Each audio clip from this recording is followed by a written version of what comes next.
we there yet? Are we there yet? Are we there yet? No. We're not there yet.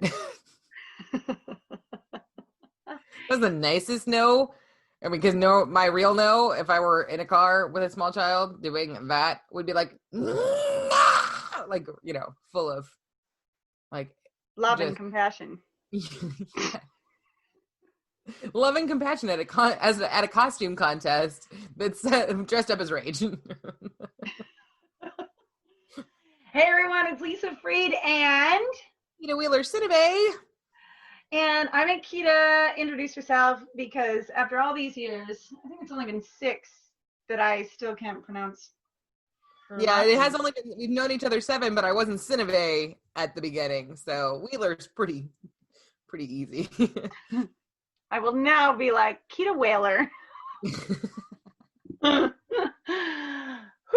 All right, so today on this episode of Not There Yet, we're going to be talking about who knows what, but it's going to be fun. Bodily functions for sure, because that seems to come up anytime that Lisa Freed and I get in a space together. It doesn't have to be a physical space, any space, and we're like, ooh! For jokes! Because I know you don't know this based on our outward appearance, but we are actually 12-year-old boys. Most definitely. I do shower slightly more regularly than a 12-year-old boy, and I can't say the same for Kieta.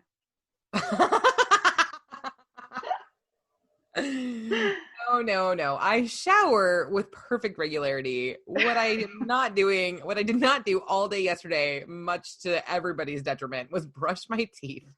Because I am a gross, scuzzy, disgusting human being on days that I choose to be, and I clearly chose to be yesterday. So Kieta and I have been friends for 7 years, and we think that this podcast, I know if this is your first time tuning in, you're probably wondering what the fuck you got yourself into. Know that it'll include excessive swearing, a bunch of laughter, inside jokes, and sometimes our outside voices. Oh God, always our outside voices. Like everyone in the world is like, oh God, you're talking to Lisa. I know because your volume increased by like 100. Chris is probably in Edmonton, 3.5 hours away, and he's like, oh, I can hear the cackle. Definitely talking to Keeter. Oh Lord, I get an R, Keeter. Yep. So today, earlier, we're just going to dive right in and tell a story that I'm sure that my daughter, when she's 16, is going to love. She's going to love it. I mean, she loves us, and therefore she will love this, even if she doesn't love this. Exactly. Right? Totally. So I'll change her name just to...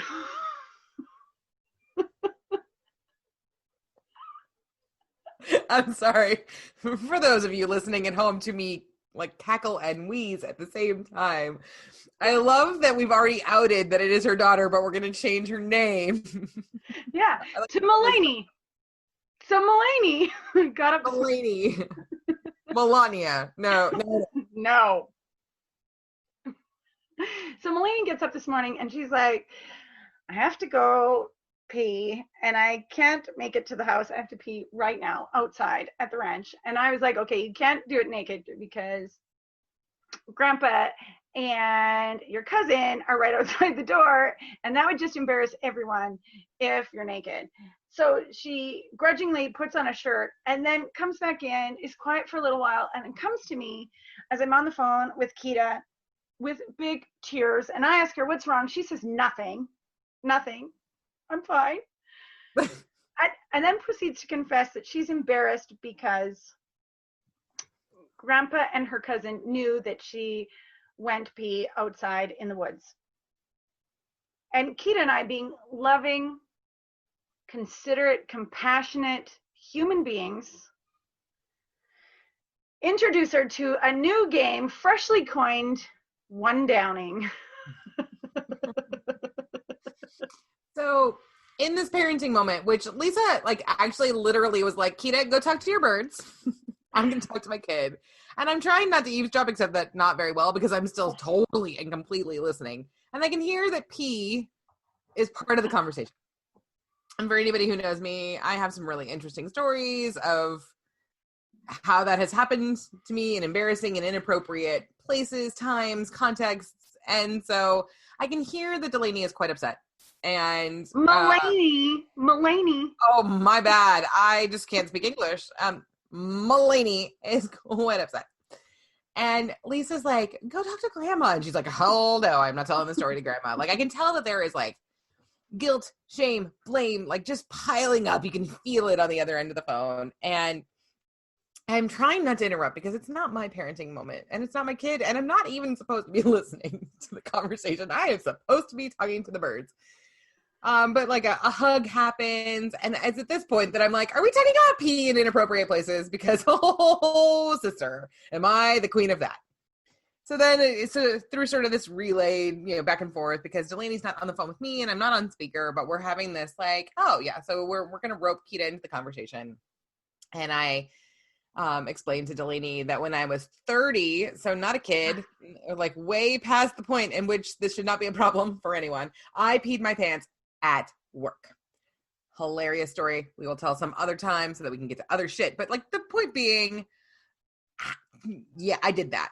And this proceeds to make Delaney feel a little bit better because going outside and having two relatives know that you peed is not as bad as being 30 and peeing your pants at work. And it occurred to me as this whole thing was going on, and she did feel better. And then like Lisa's telling her stories of peeing and I'm telling more stories of peeing. Like, I mean, we're again, the 13-year-old boys have like taken the show and like, yeah, we get to talk about bathrooms. But it occurs to me that something about this process is very similar in the storytelling dynamic to one-upping. That, oh God, we hate when we get one-upped, and yet I love to one-up people. It's very fun. But I still have a story, which is worse than your story, but it paints me not in a good light. It's not like, oh yes, I went to Europe and traveled around and bleh. Like it's, oh no. I'm a way bigger fuck up than you. You don't understand. I have got you. No matter what story you have, I can make you feel better about your life by some nonsense that I have gotten up to. And I coined that one downing this morning. And I think it's actually such a beautiful practice because it means that you don't take your own everything so seriously that you aren't just willing to use even your most embarrassing, ridiculous moments to be in service to somebody else. Like, dude, I trust that Delaney still loves me, even though she knows that I peed my pants at 30. In fact, she might even love me a little more. Because my sharing that story offset that gross, icky, heavy feeling we have when we feel like we maybe fucked something up that we wouldn't, shouldn't have. And I really do try to do this practice with my friends. Like, it's really funny. Again, like I shared in a different podcast with outrageous honesty, I pick these tools up and then I just feel like every human being on the planet should be able to handle outrageous honesty and one downing, and they can't. And I look even worse, and I brought up the story because I was trying to help alleviate your weirdness, but then I create more weirdness for me because you weren't necessarily the safest, most trusting, amazing person to share my one downing story with. I literally had, I did this once with someone, they were sharing a story about something that, bodily fluids are kind of always involved in, embarrassing stories, right? They were sharing a story. So I do my one downing. I share a worse bodily fluid story, at which point the person goes, that's fucking gross. Why did you say that? It's like, for you! I said it for you! You do not deserve one downing. You do not get the best of me ever again for the rest of eternity. Right? You don't get the best of me. You don't get the worst of me now. I mean, you never get the worst of me, but I also withdraw the best of me because fuck you. How dare you not appreciate what I have brought to this moment for your benefit. High five to your face. Your face. I love that Mulaney Delaney. It's like a D apostrophe Mulaney now. Gets to witness our friendship in such a way that it's not perfect. It's rarely pretty. And we all know, when did Grace die again? 30 years ago. So it's never graceful. For sure. Well, in this moment, it occurs to me that what Delaney gets the benefit of, like me on speaker with Lisa, sometimes not on speaker, but she still just can hear us anyway because we hear us that loud. Because outside voice. That's actually what we hoped to bring to this podcast. Like, dude, okay, we're obnoxious. And we think we're way yourself. Oh God, you're worse. At any rate, we're very self-impressed, and we laugh at our own jokes way more than anybody who's ever done stand-up, which we both have, way more than anybody ever should. That aside, we hope to model this friendship. Like, you know what? Our friendship has been one of the most important relationships in my entire existence. It isn't my longest relationship. It isn't my deepest relationship, because that is my spouse. I hope it's yours too. If I just was like, oh, you're not my deepest friend, but I'm yours, like, I'm sorry. That would suck. But modeling what this type of friendship can bring to your life. And I hope that you always listen to us and find us funny and valuable and whatever. But more than that, I hope that you, if you don't already have this friend, that you go find this friend. You need this friend. I mean, in a perfect world, you've got many of them. I try to cultivate this type of friendship with like all my friends, and I probably really only for real have it with like 3 or 4, and in a much deeper level with Lisa, because we've been practicing it for years, with Lisa and my wife, Alicia. Those names are fun. Try not to mix that up anytime. Delaney. So I hope that you find your nutty buddy that just loves you, even when they don't love you, even when they're like, okay, you just pissed me right the fuck off or triggered me. And I really hate people like you when you do things like be a liberal elitist and call out people who are uneducated. That was one of our most recent like trigger moments. I was the snowflake liberal elitist who was making some sort of comment about people who don't have formal education, because, you know, I'm working on my 2nd master's degree and my wife has 2 as well. And we're just lottie-dottie fucking hoity-toity. And Lisa, who knows every bit as much about life as me, but has not learned that in a university setting, was like, excuse me, bitch. Like, oh, hell no, you did not just try to other me because I don't have that. And I was like, actually, I wasn't othering you. I love and respect you. I just don't respect all the other people who don't ever get educated. Really? Like, just the other people like you. Just all the people who are exactly like you in every way, but not you, because I love you. Right. Clearly. Mm-hmm. Yes. I like hanging out with you and being able to share this and having these conversations and finally recording them in their imperfect way. It just brings such great joy to my heart, knowing that the world needs more people who are willing to get in the shit and stay in the room and be outrageously honest with what's going on. You know, like there's just so much of this, I used to do that, and now I'm so far past it, that causes, like, for me, shame and tension and feelings of inadequacy and lack and all of that. And I find it mainly because I'm more invested in the coaching industry and more surrounded by the coaching industry. I find that happens all over the place there, that I carry a lot of imposter syndrome around that I surely don't have to, because let's face it, if you were to ask me, I would tell you I'm just as good as anybody else, even better at some of this stuff, right? Let's be real. Definitely better. Yeah. Yeah, much. And like, I just look at people that are coming up in the coaching industry. And like I said, I use the coaching industry because that's the industry that I'm currently most immersed in. Well, that and ranching. I was going to say, except ranching. Except for ranching.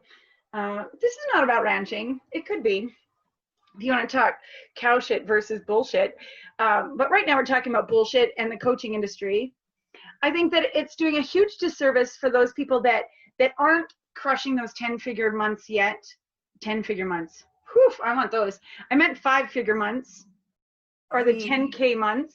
I've had times when I wasn't even crushing like 3-figure month. So like, right, $10 months. Like, you know, please let me give you my services for free. Actually, let me pay you. Yeah, here's $20. Right. That kind of behavior of, I used to do this, but now I'm blah, blah, blah, is crushing new coaches and even older coaches that aren't yet established in what success typically looks like in the coaching industry.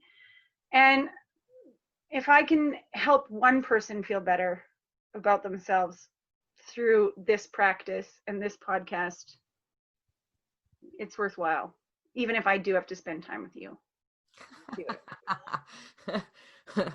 I mean, unrelated to that questionable comment at the end about having to spend time with me, because bitch, you know you're lucky.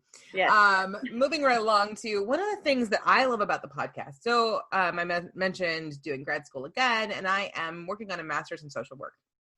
And if you're in the States, I don't know if social workers do the exact same thing in Canada, but here, America, you can do 2 different things with a master's in social work, or you can do both, really. You could do kind of a social justice advocate kind of work, or you could be a clinical therapist. I want to do both. Of course you do. Right. I want to do all the things all the time and be the best at them and have no hiccups when I'm learning. Like, I just want to be best immediately. Mm-hmm. Before you even started. Right. Like, let's be real. And I've been coaching for a while. Yeah. Have I been coaching for a decade? Not quite a decade. 8 years. I've been coaching for a while, but I have not yet been a therapist. I wanted to add that permission slip.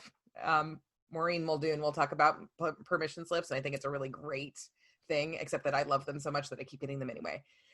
Basically, her spiel is that you have everything you need already to be doing the work of love, God, spirit, etc. And you don't need another piece of paper signed off by someone else to say, yes, you could do this. And yet I love them. I mean, like, you can't see me on Zoom, but Lisa can. And I've got like a wall of like permission slips, my, diplomas and my Reiki Master certification. And like, I just like them. I like other people to say that I'm really valuable. But that is not the point I was trying to make. So anyway, in coaching, I coach much the same way that I friend. I one down, even though I didn't know that term existed until I made it up this morning, but I one down. I share things from my own learning and perspective to help say, ooh, okay, so we're talking about this deep and insightful concept, and here's a time where I learned it well, or here's a time where I fucked it up. I try not to make coaching sessions all about me, and there's still a very good amount of me in the way I do this. In therapy, you are not supposed to talk about yourself. You are supposed to only if asked, and only then if it's of benefit to the client. I mean, it's a very strict set of rules when you do clinical therapy about how you can be in the room, but you can't be in the room. And it's something I actually think is really, I understand the reason for it. And at the same time, I feel like therapy loses human connection by saying, you're the therapist. You sit on this side and you have a very stoic look on your face and you ask stupid questions like, how do you feel about that? And you're like, how the fuck do you think I feel about that? I feel worse because you look stoic and you don't give a shit. Like, bleh, bleh. So all of that to say, I love this podcast. I love the coaching sort of spaces because I get to be there. And if I'm going to be there, I'm going to be my most messy, loud, true self, rather than the restrained, restricted, prim and proper, this is what I would put on my Instagram to show off how cool I am version. I don't have it. Oh, I do have an Instagram. I don't put shit on it. So like anybody who knows me knows that I'm just not the social media girl. I surround myself with other social media girls so that I can see some of that a little, but literally someone sent me a link to something on Twitter and I was like, I don't know my Twitter password, so I can't see whatever it is you just tried to share with me. I'm that bad. Screenshot it and send it. And they did. Like, you had to create workarounds for my refusal to participate in the world in this way. But the way that I do choose to participate in the world is to just show up braless without my teeth brushed and admit both of those things, as opposed to always curating this really fake, I have it together, polished image. I do believe I'm pretty smart and pretty good at getting shit done and pretty together. And yet I'm a hot mess when I'm not those things.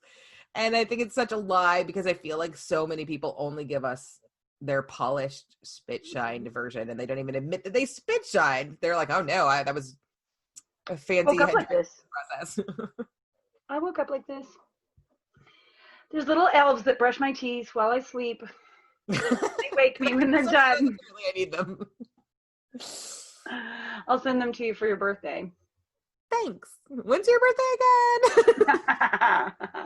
July 29th.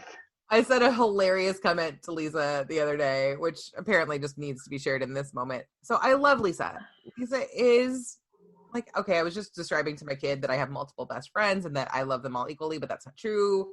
I love my wife.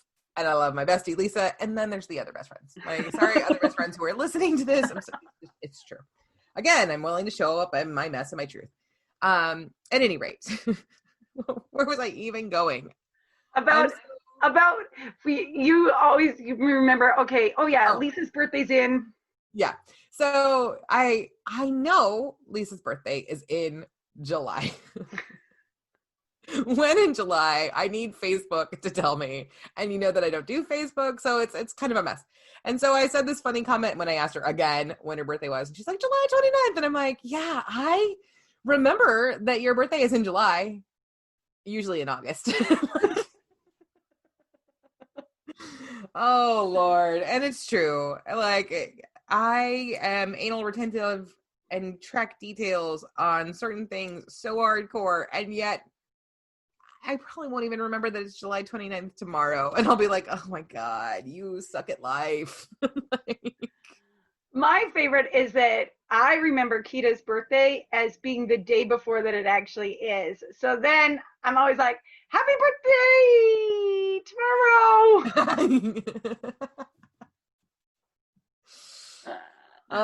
Yeah. So what time did we start this shindig? I'm wondering if we want to roll another set of stories or if we feel like we have provided enough. I think that we probably provided enough mind-numbing and expanding. You are good enough, you are smart enough, and gosh darn it, people like you. Oh, nobody could see me nod. Well, you could. Yeah, I think in life there's lots of things to be and to want to achieve, and we're just not there yet. So I want to be the kind of friend that can remember my best friend on the planet's birthday, and I'm not there yet. I want to be the person that can no longer participate in the one downing game when it comes to bathroom stories. I'm not there yet. Except that is why you picked me, because I mean, like, if we were going to go for the crown, for the title, I'd probably take it. I think I'd let you even. I mean, and this is why we are friends, because. Oh, I said I was going to sing a song on this. It was very short, but I I said something like people are assholes like during our earlier phone call. And then I like out of nowhere was like, people are assholes. And by people, I mean me. Like, So say it one more time. yeah. People are assholes. And by people, I mean me. Yes. And on that note, we will see you next Tuesday. Hey.